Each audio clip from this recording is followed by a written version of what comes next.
Alright folks, so it's been 34 minutes. I just checked it and it's ready. I just want to show you folks how it's supposed to look when it comes out of the oven.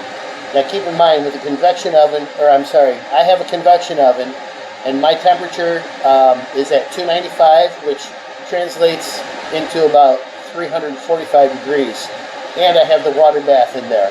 So keep in mind, if you're using a regular oven at home, you might differentiate 5 minutes this way or 5 minutes that way. Okay? So, let me show you what to look for. Here's my water bath. Notice I got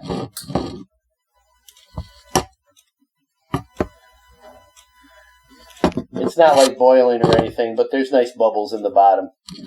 Alright, we'll just leave that right there for a minute. See the steam it's giving off? Alright, so for this cheesecake, notice it's puffed up around the edges. Okay? But yet, in the center, it's not completely, it's not humped all the way over. Okay? And when you shake it a little bit, it should have a little bit of give. Okay? So now we're going to let this settle. And then it's gonna drop a little bit.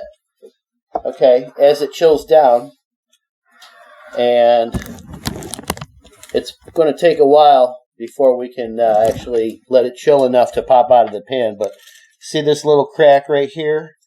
Okay, these tiny little cracks right here.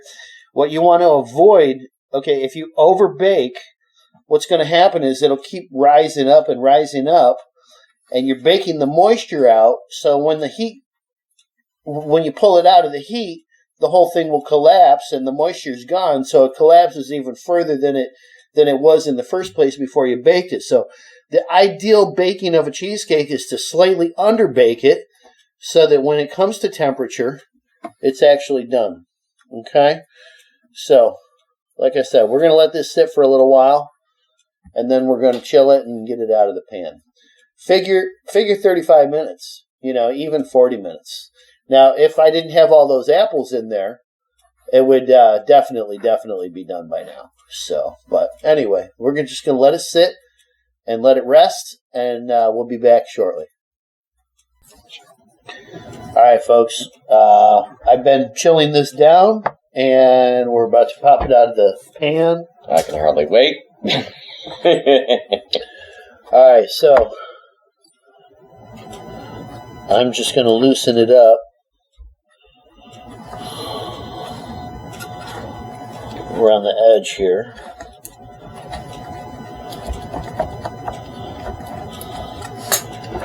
Alright. Hopefully it's going to pop right out. Sometimes I need to heat the bottom on the flat top over there to loosen the suction. Now this is that piece of parchment I used earlier. Okay, so I'm just going to be covering it. And let's try and get this sucker out. Gonna come? Uh-oh. Part of it came, but the rest didn't. Oops. The center came, but the rest didn't. The edge is kind of like, I don't want to let go! Let me, flat top it? Yes. Yeah.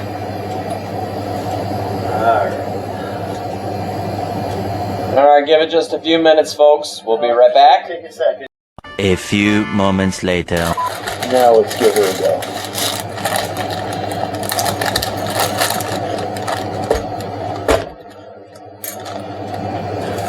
Hanging on, isn't it? Well, I'm gonna.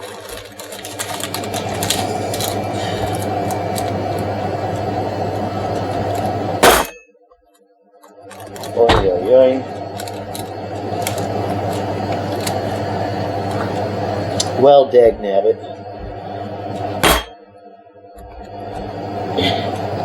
This is what happens when you hurry a cheesecake. Ah. Center wasn't quite baked enough. Dang it. No. See, now this is what happens. Alright. See that? That's really stuck in there. Yeah. See? Basically, it's stuck in there. It got into the groove and hung on. Oh, hang on.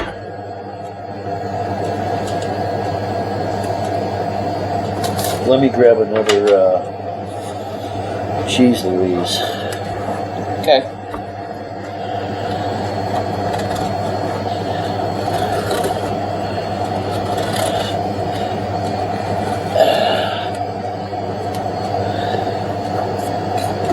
Remember all that sugar in the cookie? Yeah. It's coming back to haunt me. Oh, That's what's caramelization is happening. what got you, huh? Well, it's coming back to haunt me, yeah. Okay. All right, let's do this.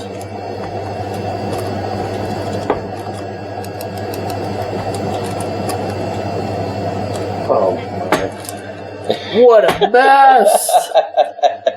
This is not going to be one to serve.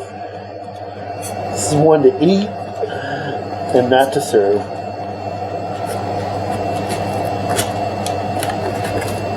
These things happen, you know? All right, here we go. Well, I should have baked it longer, and I should have chilled it longer. There we go. All right, classic example of what happens. All right, the title of this is going to be not apple cheesecake. It's how to not make apple cheesecake. Okay? Yep. No, seriously, folks. If I had baked it an extra 10, 15 minutes and I had chilled it properly overnight like you normally would for a cheesecake, I would have been able to just pop it out, using the flat top properly, and it wouldn't have been a problem. Okay? This would have been absolutely wonderful. This is a classic example of what you do, or what happens if you don't bake a cheesecake long enough. Okay, so that better be in the title somewhere, because that's, this is a mess. All right, but look, we have a nice crust. Okay, let's run with this and see what happens. Okay, now It's going to be a wonderful tasting mess. well, with the exception of the little Center. bit of raw batter in the center. Yeah. That's you can't really get past that. It happens.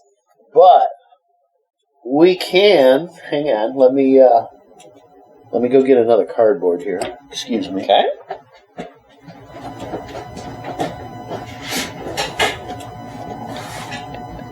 As you can see, folks, we do things for real.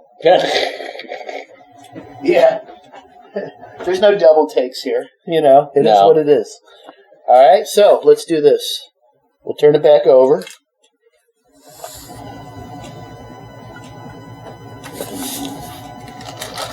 Okay. Ah! That's the part we're going to eat, probably. Yeah. All right. So, raw batter. Number one. Should have baked it longer. Okay? Like I said, that apple with the extra looseness, that made a big difference. The moisture, isn't it? Yeah, the moisture and, the heat didn't get penetrated all through because of the apple. Right. If it was just straight cheesecake batter, then it would have been a penetrated. No problem. So, Right. next time I was planning on making one of these for my Christmas get-together with my family. Okay. And I'm really glad that this happened now, not when, You're about to serve it to family. It's Christmas and I'm looking to, And going, yeah. hi, everybody. So, next week when I do bake my Christmas cheesecake, I'm going to make sure that I bake it longer. I'll probably, bake it at a slightly lower temperature, and I'll bake it longer, and I'm not going to worry about it if there's a couple of cracks. It's going to be fine. But in the meantime, we might as well give this a go. Yeah. Just set this off to the side, I guess. All right, so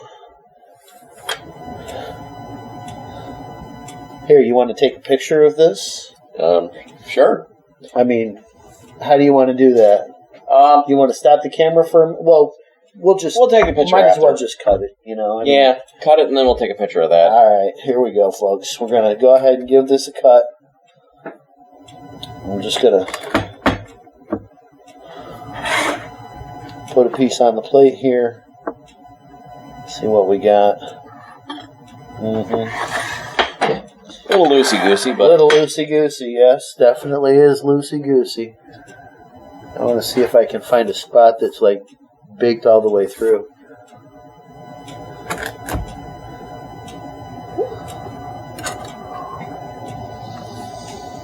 Let's try this piece here.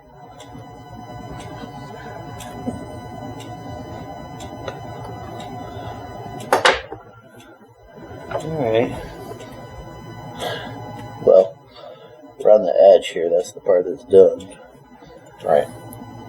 I bet it doesn't taste all that half bad with them nice chunks of apple. Go ahead, give it a try. Don't be waiting on me. Alright. Kid. But that crust is pretty badass, too. Let's give this a try. Alright, I'm not going to try that first bite. I'm going to go to the second bite. Got some apple, got some crust. Even though the inside is not, like... Oh my god, that's still delicious. It's still... Oh, man. That's kick ass. I skipped my first bite. See how loose that is. Oh yeah. Oh my, that is still really good. Oh yeah. Could have been done a little bit more, of course. Well, yeah, of course. Obviously, but... Lower temperature for longer. Yeah. So, I'm really glad that I didn't try to put any butter in the crust. You know, and I could have probably patted it down a little better, too. It does seem like it's a little dark on the bottom. Wow, that's good. Wow, that's good. It's like a creamy apple pie. Yeah. You know? It's almost like apple pie ice cream. Well, it is pretty darn good. I'll tell you what, though, next week I'm going to bake it a little bit longer. For sure. What did I say? It was 34 minutes. So I'm definitely going to add at least 10 minutes to that. Maybe even 12. So, folks, if you want to try this at home, do exactly what I did. But like I said, bake it longer and make sure that it's chilled properly. Okay? And when you go to pop it out of the pan, make sure that you've, like I said, if you've got the cheesecake properly chilled and it's properly baked, it should come out of the pan much easier than how I had to wrestle it out just now. So you want to keep that in mind. Use that trick with the, if you need to take your pan, stick it on the burner real quick, give it a little whoosh on the bottom. There you go. That's what you do. Okay? Don't force it. Because it'll break it. Well, hopefully, you want to have, a plate and a plate so you can flip them back and forth, and the parchment paper works really good.